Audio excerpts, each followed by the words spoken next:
Hi, I'm Mary Ellen Klas with the Tallahassee Bureau of the Miami Herald and the Tampa Bay Times. Legislators returned to the state capitol on Monday for a 3-week session on redistricting, and in no time they were embroiled in a new debate over how many senators to protect from re-election in 2016. Senator Bill Galvano argued that while the map that elected all 40 senators to office in 2014 was unconstitutional, 14 of them, who were elected on 4-year terms, don't have to start over, even if their districts are changed because of this redistricting session. It's an argument that's not quite working for House Leader Steve Crisafulli or House Redistricting Chairman Jose Oliva. They cite a 1982 court opinion and a ruling from the Florida Supreme Court in 2012 that says that every member whose district is revised in reapportionment will have to stand for re-election. Here's why the Senate is so determined to rescue some senators from re-election next year. It could be a tough presidential year, and the 6 maps drawn by staff offer up some pretty scary prospects if you're an incumbent senator. For example, in the Northeast, Senators Rob Bradley and Travis Hudson are drawn into the same district in many maps. And in other proposals, Senators Wilton Simpson and John Legg end up in Pasco County in the same district. Senators Denise Grimsley and Joe Negrod end up in the same district in one map. And even it appears that Senate Redistricting Chairman Bill Galvano is drawn into the same district as Appropriations Chairman Tom Lee in one of the maps. The Democrats don't escape it either.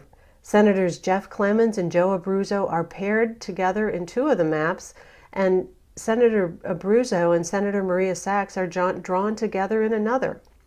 And in Miami-Dade, one of the maps has Republican Senator Ana Terry Flores paired up against Democratic Senator Dwight Bullard.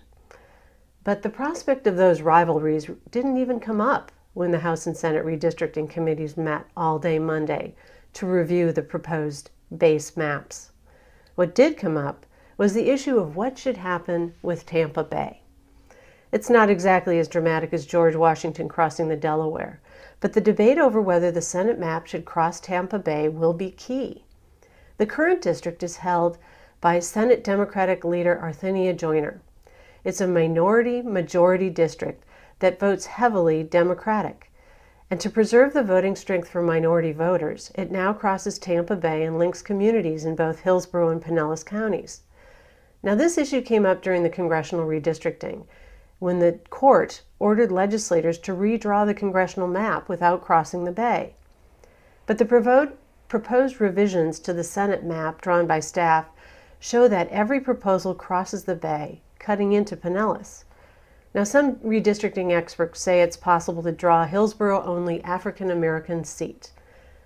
And we'd like to give a shout out to Matt Isbell of MCI Maps, a Democratic consultant who has done a lot of work on this. He notes on his website that the reason the staff maps all cross the bay is because the redistricting software has left out some important information. The primary election data from 2012. Now that's needed to determine the performance of this Democrat-heavy district. Will it be sufficient to elect an African-American candidate? Now the Senate will meet again on Wednesday, and we'll know a little bit more about what they decide to do. Meanwhile, stay tuned for updates at miamiherald.com and tampabay.com.